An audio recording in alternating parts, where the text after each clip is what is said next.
overthinking. I think we need more thinking. You could have easily have gotten blown out from either of those teams, and yet the Nuggets kept it very close. And we know from last season, the Nuggets are able to push OKC to a 7-game series. The Nuggets are even better this season than they were last season. So I still would give the Nuggets the win in the 7-game series against OKC this year for sure. Let's try to get healthy. Let's stay together. And if we can do that, we put ourselves in a good situation.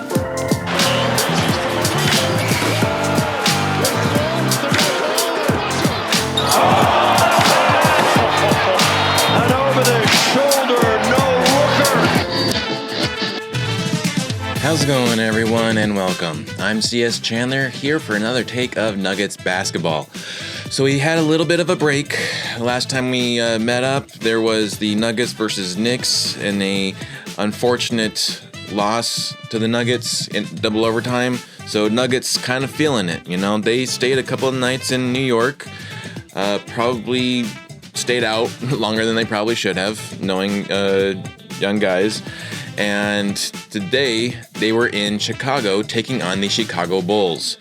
Going into this game, both teams were on a 3-game losing streak, so both teams needed a win. However, the Chicago Bulls have completely torn away their roster and have started to try to rebuild some kind of Frankenstein of a roster now with a lot of guards. They're a very small team now, but they shoot very well from 3. So a lot of people don't know what the Chicago Bulls are doing. I kind of think that the play that I believe Billy Donovan's going for is to shoot from the perimeter, and knowing, or at least that was probably the play against the Nuggets, because knowing the Nuggets' poor perimeter defense, they were just going to expose that, and that's kind of how they stayed in the game for the majority of the time tonight. But again, both teams were on a 3-game losing streak. The Nuggets really needed that bounce back win tonight. So their injury list, though, is consistently growing and then trimming, and then one person goes out, one person comes back. It is all a mess, and I swear, if the Nuggets were just healthy for at least 3 months, they could most likely, not even most likely, they would definitely overtake the 1 seed. Like the fact that OKC is having a horrible part of their season right now, this little month of January and February, is really terrible for them. I really believe that the Nuggets could take advantage of that if they were fully healthy, but that is not the case. We are not working on ifs. We're working on actual probability stuff or actual stuff that's happening. So if you didn't know the news already, Peyton Watson in the game against the New York Knicks went out with a hamstring strain. He was MRI'd the next day and diagnosed with a hamstring strain, will be out for 4 weeks. You can pretty much say that the Nuggets are the Denver 4 to 6 weeks Nuggets. It's just everyone is out 4 to 6 weeks in this season. It is ridiculous. And despite all of that, they are still managing to hold on to that 3rd seed. That is pretty awesome. I got to give the Nuggets a tip to the hat, you know. But so because of that, Penn Watson was sit out tonight. Obviously, there was, if he were to play, that would be the surprising thing. I don't think it's surprising that he sat out tonight, especially because now he's out for 4 weeks. The little caveat, though, to that, the silver lining, because we work in this podcast, I work a lot on silver linings. You got to focus on the silver linings. Everything can't be doom and gloom. You got to find a way to stay positive. Peyton Watson, yes, he's out for 4 weeks, 4 weeks, right? That's a month. Well, what's falling within that month from now until a month from now? The All-Star break. The All-Star break is a good week of no games for the league. So you take that out. Now he's out 3 weeks. Not that bad. As long as he gets healthy, he really rests up, I think he can come back. And when he comes back, most likely, he'll come back with Aaron Gordon. And then we'll be ready to go. So maybe he just needed a little bit of break, rest too. I mean, the seasons for the Nuggets specifically has been so grueling that now we're seeing all of these injuries happening. So I think that this could be good for him. Hopefully he comes back. I know he had a hamstring strain last season at the start of it, if you don't recall. It happened in, I think, preseason or in training camp or something like that. So he was like out for like a good month and a half to start last season. And then it kind of affected him and it took him a while to try to get better. Hopefully that doesn't happen now. Hopefully because he's more seasoned, he'll be able to grow more into just getting right into the flow of things. He would sit out. Also with him would be Spencer Jones. He had that concussion protocol with butting heads with Cat. And so he stayed out again tonight. If you remember, KCP on the defending year, the defending chip year, he had something similar. And he was out, I think, like 5 games with concussion protocol. So I don't expect Spencer to have played tonight anyways. And I don't expect him to play the next game either. I think they're going to sit him out again. Unless Spencer just manages to drink some kind of healing juice and feel 100% better and pass the warning signs and everything. But I feel like they'll be overly cautious. He'll probably sit out again the next game. But sitting alongside those two is obviously still Aaron Gordon. So those 3 are out. Someone else was missing from that out, right? Cam Johnson is back. He was listed as questionable along with Jokic and CB, but all 3 would play and they would all start. So we got our first minutes back with Cam Johnson. Let's go.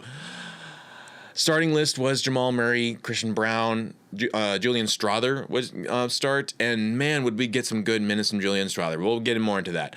And then Cam Johnson came out hot. Just wonderful minutes from Cam Johnson. Looked exactly like he did before he got out, you know. And then Jokic. The Nuggets were in their Skyline black jerseys, and then the Bulls were in their white jerseys, and the Nuggets got the dub. Let's go, Nuggets. Yes. Breaking that losing streak. Let's go. Final score 136 to 120. So they didn't just win, they won. They blew the Bulls out. Surprisingly, the 3 quarters of that game would not indicate that there was going to be any type of a blowout. It all happened in the 4th quarter. So we'll get down into it, but let's see what happened in this game that caused this, right? So the quick game breakdown, because I am trying to take less notes here and just kind of focus on the main aspects of each quarter. So when the quarter started, the Bulls controlled the tip and weren't able to convert it into a bucket, which was also kind of interesting that the Bulls, a smaller Bulls roster, were able to control the tip on Jokic. And that, again, just tells me that Jokic's knee is not 100%. He is still trying to figure out how he can move with especially the knee brace and everything, and I think it's throwing him off because Jokic, it's no news to anyone that Jokic can't really jump. We all know this. He's even admitted that he can't really jump, though we have had a couple of games where he has actually jumped fairly high. I don't know if you remember that famous shot of Jokic dunking on the Timberwolves. That was pretty awesome. But unfortunately, right now, he's jumping even worse than he was before, and his jump is probably less than a curb, you know, a street curb. Like it's really bad. So I don't blame him for not being able to control the tip these days. And to be honest, I kind of don't think he should be doing the jump balls. And it sucks that Peyton Watson got out because he was definitely the guy with the longest reach and could have easily have gotten a lot of these jump balls. But maybe, just maybe, you have Valanciunas do it. That might just be me, but I kind of feel like Jokic maybe shouldn't be straining his knee trying to get a jump ball We need him more in the paint and in the playmaking area, not really jumping the ball. So, nevertheless, Bulls control the tip, aren't able to control the ball or convert the ball into a bucket. And on the other side, Cam knocks down the three for the first points of the game, the first bucket of the game. Let's go, Cam. Nuggets, then their perimeter defense just continues to struggle. We have seen this from game to game. There's way too many games strung along that they have shown their poor perimeter defense. It's pretty much their identity now. It's pretty much baked into their identity that they're not a good perimeter defense team, and which is kind of what I led with anyways. And the Bulls know it. I don't know if the Nuggets actually know it, though. It doesn't feel like they know that they're a bad perimeter defensive team. It kind of feels like they think that they're doing everything they can. Otherwise, something would change. They're just kind of accepting the fact that, we can't defend the perimeter, but we'll do our best. Like, no, you can make changes. You can do things to change that. Let's see it.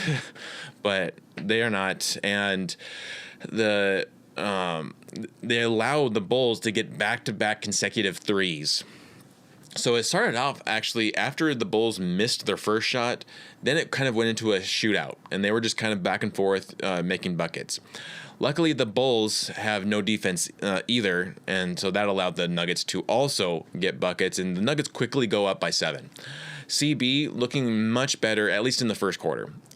The second and third quarter were not great for CB. The first quarter was actually really good. I thought that he looked a lot better than the previous games did. He was moving a little bit quicker, though he is still a little bit slow. He was in transition in the first quarter there, that he was able to break out and get fouled while going for the dunk. So it wasn't necessarily CB where he's back kind of transition bucket, but it looked a lot better than it did against the Knicks and everything. So he's looking better. I will say that. He's definitely looking better. Cam, his defense looks like it hasn't stepped back at all. Like, it looks still really tight. And I was really happy to see him when he was guarding guys, because he seemed to be one of the few that could actually do it still. Then the Bulls take the first timeout of the game to regroup, because there wasn't really much going on. The Nuggets would score, and then the Bulls would score, and so the lead wouldn't deplete at all for the Bulls, or the deficit would just stay the way it was for the Bulls. So they take a timeout, try to regroup, and then Tim Hardaway Jr. checks in and immediately has impact. He hits a 3 to get the Nuggets lead to 11. Nuggets then start to get sloppy after that, because again their defense just isn't the top in the league, and at least within this last month they have not been very good with their defense. And so that leads the Bulls to rack up a lot of 3-point plays. They keep on fouling the Bulls, and they get way too many 3-point plays. It was getting kind of frustrating. Luckily, Tim Hardaway Jr. keeps the Nuggets ahead as he is rewarded with a 4-point play. There was only 2 4-point plays tonight. One by Tim Hardaway Jr. and the other one by, I forget who was on the Bulls that scored it. It might have been Buzelis, or it might have been,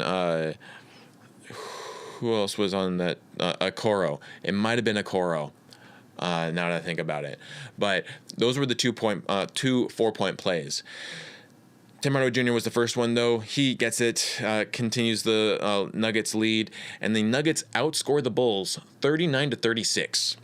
Second quarter, the Nuggets start off with a lineup of Jalen Pickett, Brucey Brown, Tim Hardaway Jr., Cam Johnson, and Jokic. As Jokic immediately, out of the tap-in or the inbound, drills a 3 for the first bucket of the quarter.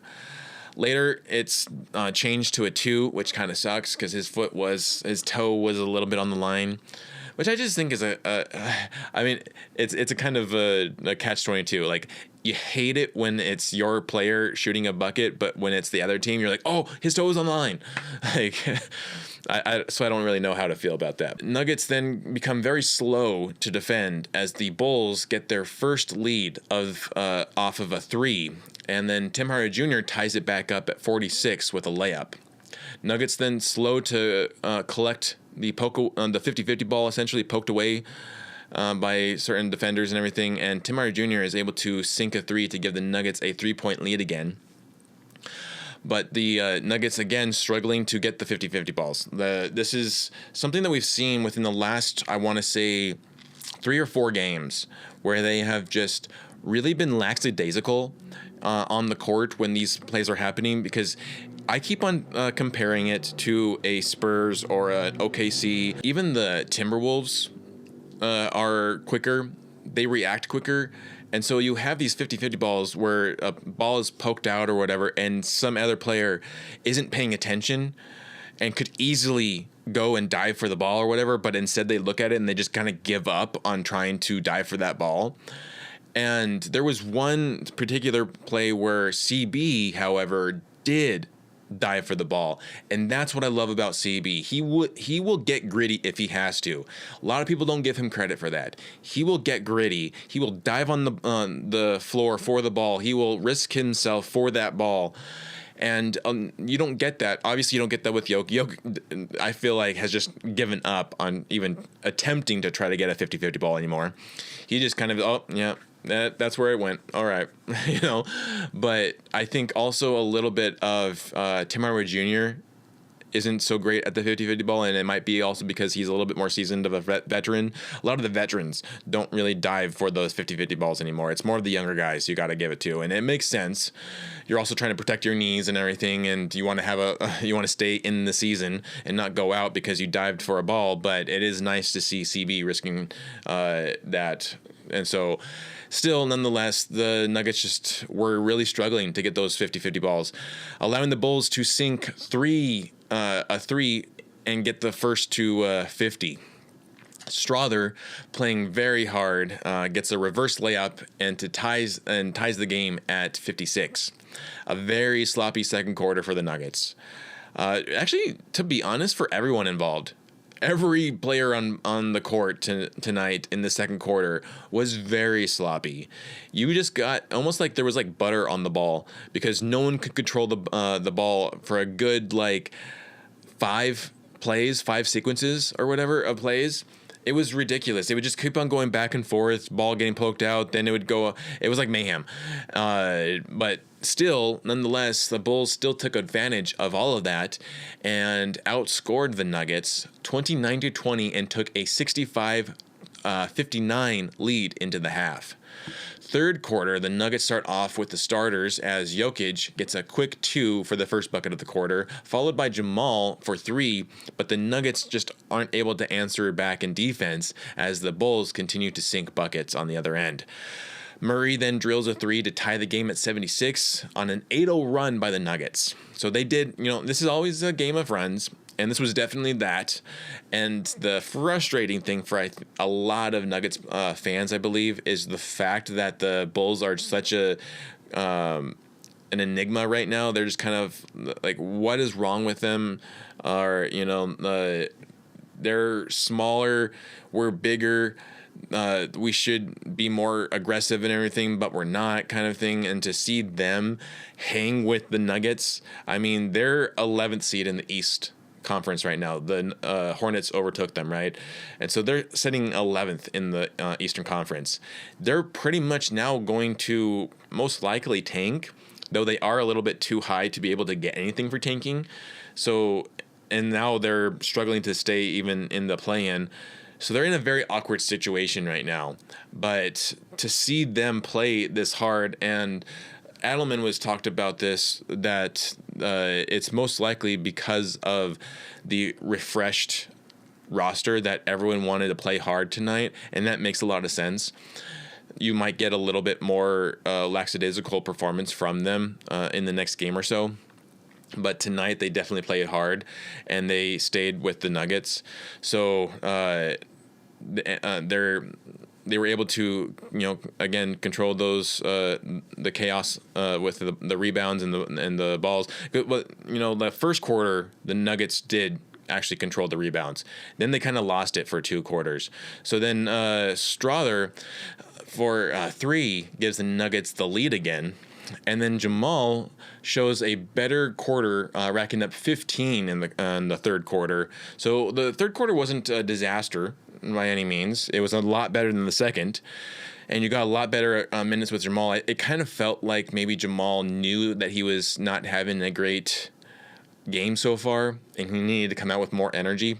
So he came out of the halftime ready to go, and so did Brucey B. Apparently, Brucey B was the first one on the court during the halftime shoot around. So he comes out, Jamal comes out much better, and he racks up 15 points in the quarter. The Bulls tie the game then at 95. So they battled back. Credit to them, because the Nuggets just their defense again got lackadaisical, and then they weren't able to sink any buckets when they did have the ball. And the Nuggets leave Yabusele wide open for a 3 to sink it and get the Bulls first to 100. So they got the first to 50. They got the first to 100. Man, luckily they didn't win the game. I always love when the Nuggets get the first to 50, first to 100.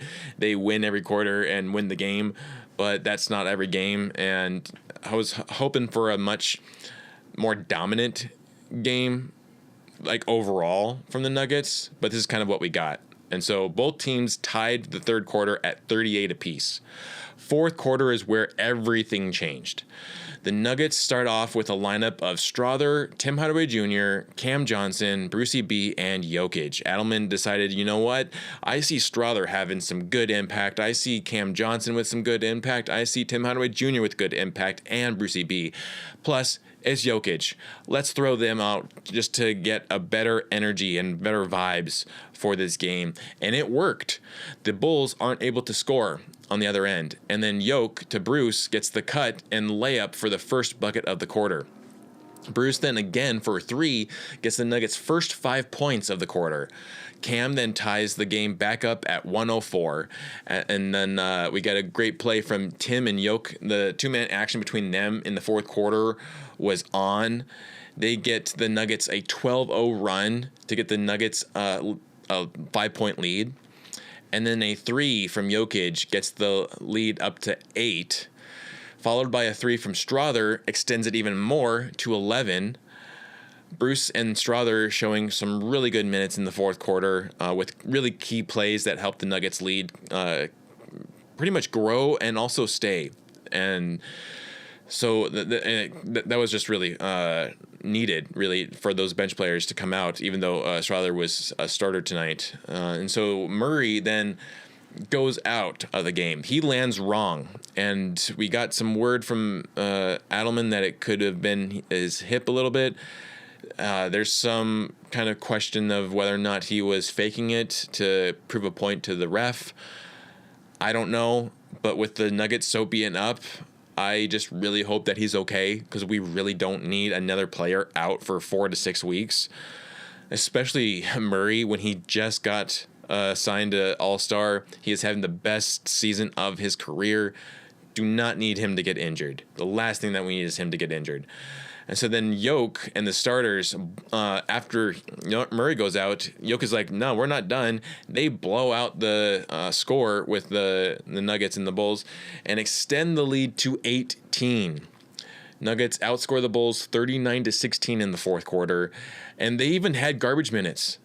That's what I loved. I was thinking that maybe we wouldn't get garbage minutes with this right now because the Nuggets are just not themselves. But we actually got a minute of garbage minute. That's where the Bulls were able to chip the lead down to 16 instead of 18. But still, great to see that. And Nuggets end the losing streak. Finally, they end the losing streak. I know it's a short losing streak of 3, but still 3 to a top 3 team is way too long. It's way too long. So happy to see that they finally end that and get the win. Final score, once again, 136-120. Let's go, Nuggets. Yes. So the Nuggets' energy levels are continuing to be an issue. I talked about this last episode, and now I'm here talking about it again, but this game showed that even if they have a low energy, they're not going to stop playing. You're not going to get a quit from the Nuggets. They will gut it out and try to get some kind of productivity, and if nothing else, the other team is not going to get a big of a blowout. There's going to be some kind of competitiveness from the team regardless. So in this game, when things start to look a little too familiar with the Nuggets coming out very lackadaisical, they were still able to flip the script entirely in the fourth quarter and dominate the Bulls. You had great two-man action between Jokic and Tim Hardaway Jr. You also had great defensive plays from Julian Strawther, great steals. You had great defensive plays by Christian Brown and Bruce Brown. Then on the offensive end, they were passing the ball around and trying to find the open man. That is exactly how the Nuggets do best when they play.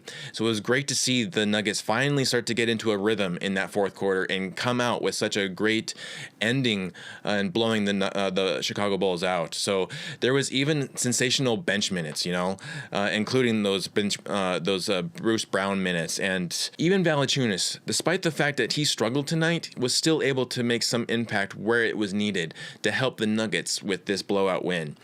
Let me know in the comments what you think, but I really think that the ending said everything to this game, that the Nuggets finally are in a rhythm. Hopefully that carries on to the next game, but we will see, and it was just great to see the Nuggets finally get a win after 3 losses. So we'll look into the stats now. Julian Strawther played 33 minutes tonight in his starting position here. He racked up 19 points, 5 rebounds, 2 steals, 7 for 14 from field there, a 50% shooting, and then 4 for 8 from 3, a 50% shooting from there as well, a 1 for 2 in free throws. I didn't even put that together. He shot 50% just overall. Julian Strawther was a 50% shooter tonight. Nice. He then also had 3 turnovers, 3 personal fouls, and was a plus 14. Then we had Cam Johnson in his return game back, played 27 minutes, which I guarantee you was more minutes than they wanted to play him. Because that's been kind of the overall story lately with the Nuggets. Once the guy comes back, they play him a little bit more just because they need those minutes from someone that can be more productive. I guarantee you they wanted to push him more to 24, 25, and he still played 27 minutes, got 14 points, 4 rebounds, 1 assist. He was 6 for 9 from field, 2 for 3 in threes. I mean, he may not have shot a lot of threes, but he at least made 66% of those threes. He only missed 1. That's way better than his shooting at the start of the season, right? We're going to give him credit now, right? Because he was actually being impactful and shooting, right? And then he also had 0 turnovers. I mean, that's fairly common, I've noticed, with Cam John. He's very good at controlling the ball. And then he had 2 personal fouls, and 21 was a plus 21. He was the second highest plus or minus of any Nugget tonight. Jokic, man, 33 minutes played. Did he play the most amount of minutes? Actually, Julian Strawther played the most amount of minutes by 2 seconds. Him and Jokic were both tied at 33. Julian Strawther was 33-26, whereas Jokic was 33-24. But in that half hour that he played, he racked up another triple-double. So he is now officially in the second spot of the most amount of triple-doubles in NBA history. He has surpassed the Big O, and now he has another triple-double. So, I mean, there are still like 30 games left or so. It's entirely possible that Jokic surpasses Brody this season. I didn't think it was possible, but now, like, he's only like 20-some behind Brody. It is really possible for him to do that. So he has 22 points tonight, 14 rebounds, 17 assists, 1 steal, 4 blocks. He was shooting 7 for 12, a 58%, 2 for 2, 100% there. 6 for 6 in free throws, 100% there. And then 3 turnovers, 2 personal fouls was a plus 36. He was the highest plus or minus of any Nugget tonight. So you can't hate on Jokic, despite the fact that there were some plays that maybe you didn't agree with on him, but he still percentage is still relatively high for him.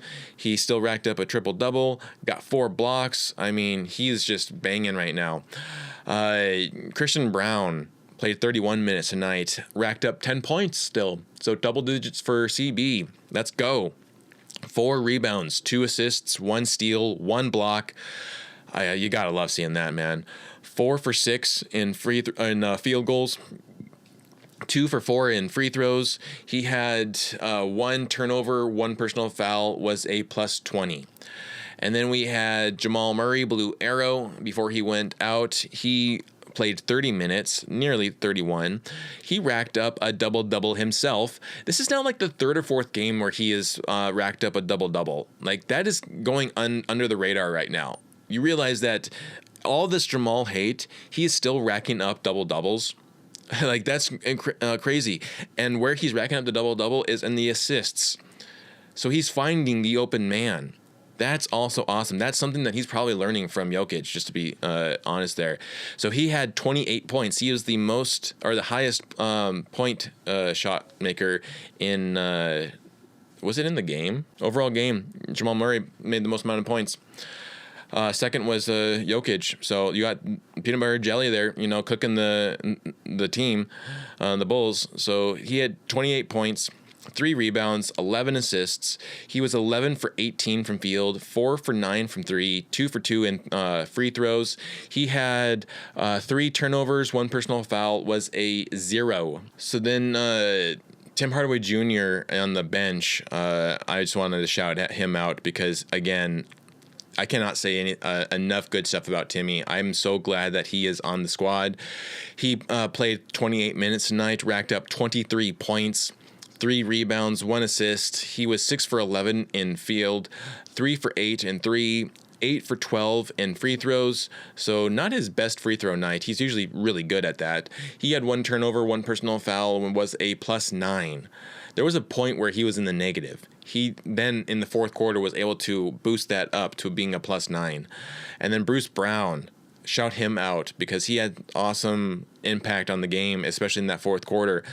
He played 30 minutes tonight, racked up 10 points, 3 rebounds, 4 assists, 3 steals. He got the most amount of steals of any Nugget tonight.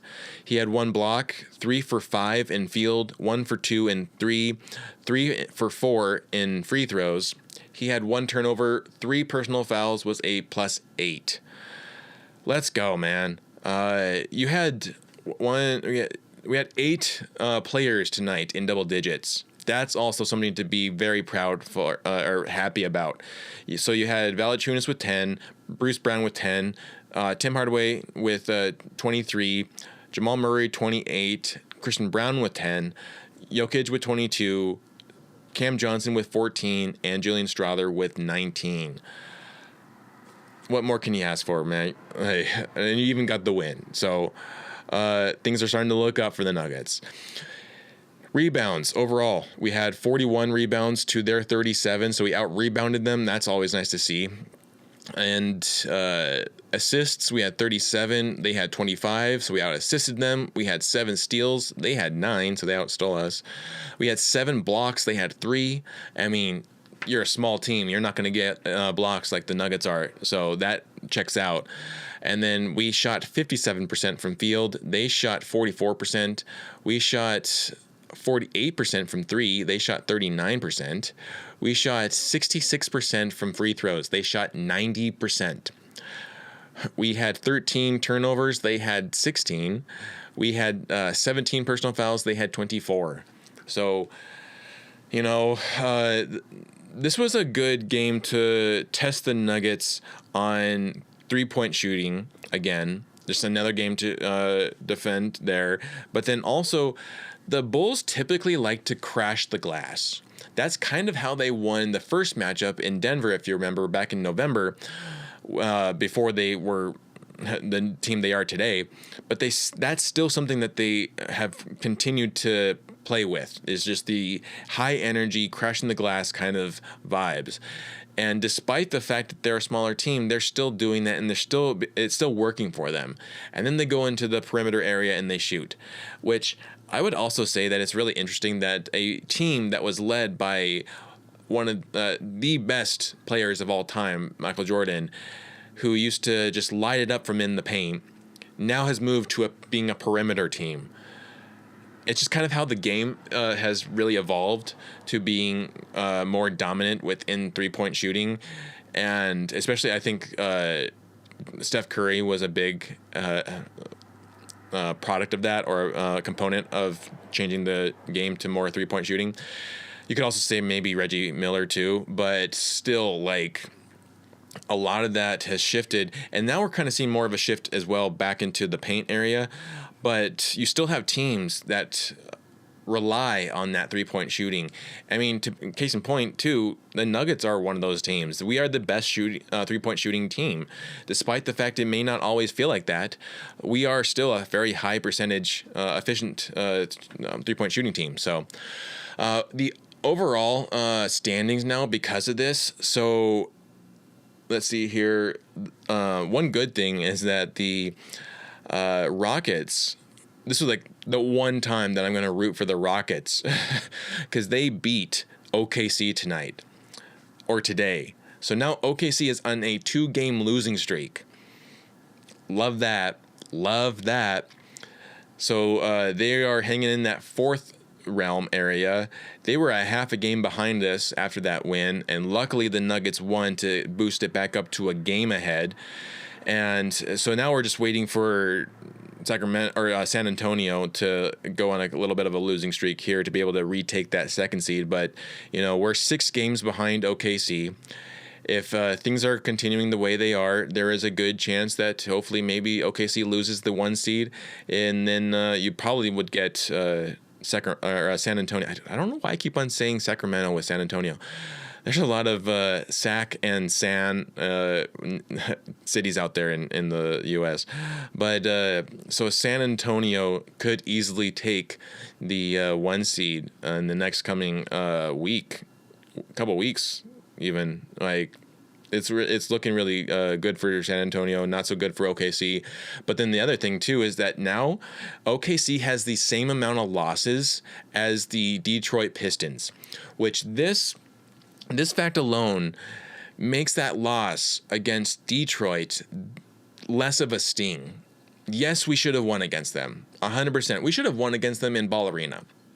If Jamal would have just made his free throws, I mean, we're done playing the blame Jamal game, but I'm just saying that if he had made those free throws, we would have won that game. And then it came down again to free throws in this other game. So the Nuggets do match up fairly well against Detroit. They are more or less the same as OKC. So they're now, like, it doesn't hurt as much knowing that you lost to one of the best teams in the league.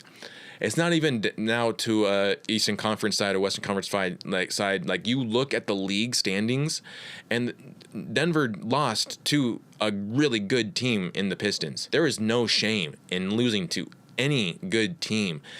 Yes, you want to win, and it sucks when you lose, but still, you could have easily have gotten blown out from either of those teams, and yet the Nuggets kept it very close. And we know from last season, the Nuggets are able to push OKC to a 7-game series. The Nuggets are even better this season than they were last season. So I still would give the Nuggets the win in a 3-game or in a 7-game series against OKC this year for sure. And so the other thing I wanted to touch on by looking at the standings, that I just kind of feel that there's been this narrative that the Eastern Conference is a joke conference, that the West side is so stacked. Well, let's just look at the overall league standings, okay? first seed, obviously, you got OKC, despite the fact that they're only a game ahead just because they have 2 more wins than Detroit, which means that they played 2 more times than Detroit did. So that could be corrected within the next couple of weeks as well, or at least in the next couple of games even. So you have Detroit, number 2. Then you have Boston, a number 4 seed. They are tied with were they? No, they're not tied. They're in the 4th seed. Yeah, so they're in the 4th seed. Boston's in the 4th seed. That's actually a surpriser. Everyone thought Boston was going to have a horrible season this year without Tatum, without Drew Holiday, without Porzingis, and they've overachieved all of those expectations. So credit to Boston, but they also got my Vooch. I love Vooch, man. Nikola Vucevic. He got traded to Boston, and I hate that, but still, I mean, I have a little bit more respect for Boston than I did before, because their fans have a lot more respect for Denver. So I appreciate them for that. But they're sitting in the 4th seed. Okay, you have the Knicks in the 6th seed. Nuggets overtook the Knicks today with the win, so they're now in the 6th seed. Already, that's 3 Eastern Conference teams in the top 6, 3-3. It's even. And then let's continue, right? Then you have, let's say, the next 4 slots, 7, 8, and 9, 7, 8, 9, 10. You have Houston and Lakers tied for that 7th spot. And then you have the Timberwolves in the 9th spot, and then you have the Cavaliers. So, yeah, the Lakers and the Rockets, the Lakers, and the Timberwolves are a little better than some of the other teams in the Eastern Conference, but still. And then I know they're not up in the standings right now, but I still want to point out the fact that Charlotte has not lost now in 9 games. They are on a 9-game winning streak. Yes, the season is a game of even game runs themselves, right? You go on a 9-game win streak, you go on maybe like a 4-game losing streak or whatever. But still, the fact, I cannot discount the fact that the Hornets have continued to not only win 9 games, but they have continued to blow teams out. I just want to touch on this real quick because I think they need a little bit more respect than they have been given right now. So just looking here from their schedule, I'm going to move to their most recent win. So their most recent win was against the Hawks tonight. They won against the Hawks. They won by 7, so that's not much of a blowout tonight, and that's only because I think the Hawks have changed a little bit of how they play too with the recent trade. But then the one before that was Houston. Remember, we got blown out by the Hornets. Houston also got blown out by the Hornets. They lost by 10 against the Hornets the other day, and then before that they won against the Pelicans by 7. San Antonio, they won by 5. The Mavericks, they won by 2, so that was a close one. Memphis, they won by 15. And then the 76ers, they won by, good Lord, they won by 37 points against the 76ers. They won by 4 points against the Wizards. I mean, that just kind of is crazy. You win by only marginal to a tanking team, and then you blow out a team trying, a contending team. But that's kind of what they've been doing. The Magic, they beat them by 27 points. The Cavaliers, they beat them, or no, that was the last time they lost, was against the Cavaliers. But then with us, they beat us by 27 or 23 points. Okay, they beat the Nuggets by 23 points. They beat the Lakers by 18 points. They beat they beat the Jazz by freaking 55 points. And then they beat OKC by 27 points. So they whopped OKC more than they did us. This is not a team that is a joke team. They have made a lot of improvement, and I think that they deserve some respect. And I think that the Eastern Conference needs to be a little bit more respected than what is right now. Yes, I would probably say definitely the bottom 11 to 15 are some of the worst teams, but look at the Western Conference too. The bottom 11 or the bottom 11 to 15 are also terrible. You have with the Eastern Conference, you have the Chicago Bulls at 11. Their winning streak is 24-29. They're .453 team. Then the Milwaukee Bucks 21-29, 420. The Brooklyn Nets 14-37, 275. Washington Wizards also 275 with 14-37. Pacers 250 with a 13-39 record. And then you look at the Western Conference, 20-30 Memphis, 400 team. So the Memphis Grizzlies at 11 are worse than the Chicago Bulls, the Bucks.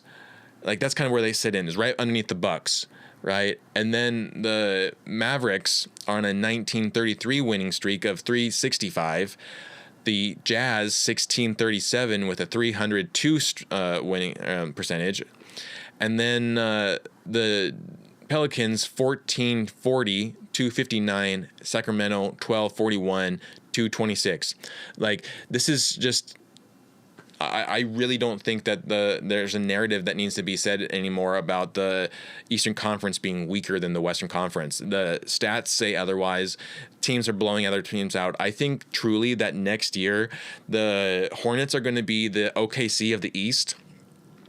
I think that Utah is going to be a problem next season.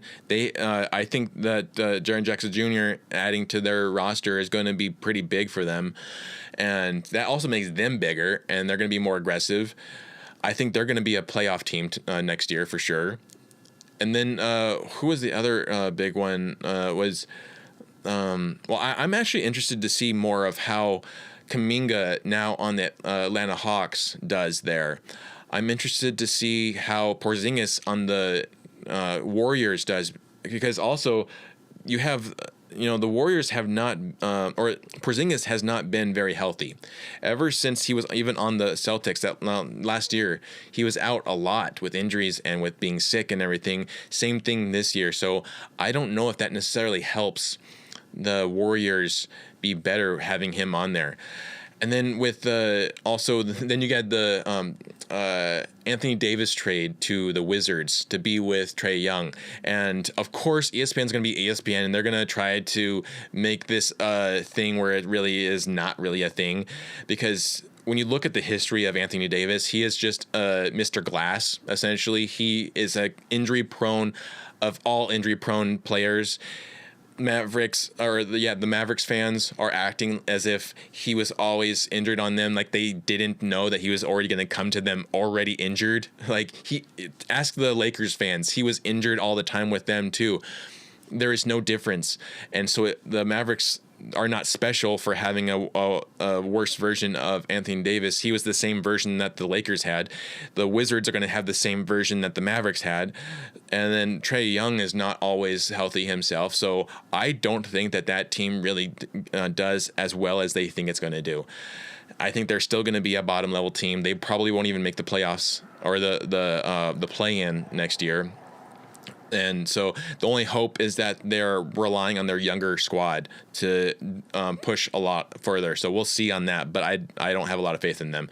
So that's pretty much, I just wanted to kind of go over that real quick, because it was something that was on my mind, that the Eastern Conference, there's just been this narrative about the Eastern Conference being this weak conference, and it's not. It's really not, especially those tops. I wouldn't say maybe top 4 in the Eastern Conference are very good. They're very good teams. Nuggets lost to the Cavaliers. I mean, it's not that bad of a team. So, or in a bad of Eastern Conference. So, but that's pretty much all I got for this episode. I hope you enjoyed it. If you did, please give it a like and subscribe. Share it to your friends and family. And if you do feel gracious enough to give me a donation, the link for my PayPal is in the description below, as well as the profile page. You can check that out and add a comment or a take to this game, to a player, to another team, to another game even, or another sport if you want to. There's also the Olympics going on, so if you want to chat about that, put that in there. Or the Oscars are coming up. If you want to talk about movies, we can talk about that. Or if you want to talk about music, we can talk about that. I'll shout you out on the next episode, which is going to be on Monday, is when the Nuggets play next. They're going to play in-home playing against the Cavaliers, so time for revenge. Nuggets fans, we are going to get our revenge against the Cavs. Let's go. They're there for a 2-game homestand before the All-Star break. So, and then also I just want to give a little note that I'm switching around a couple of things. So I'm going to be creating another channel more directed towards my film and cinematography work. If you're interested in it, I'll let you all know what that is. But this one I want to maintain more for the podcasting, and I kind of went about it wrong when I first started this all, because I started it on my business account or my business channel of Iron Road Productions rather than just creating its own thing. But now I'm trying to navigate things a little bit more, clean it up a little bit more, and make it a little bit more uniform. So I'll let you know when that's all. Really just keep an eye out for all that, and I'll let y'all know. But you've been listening to CS 105.1, where I talk about the Nuggets with good vibes. We'll catch you later.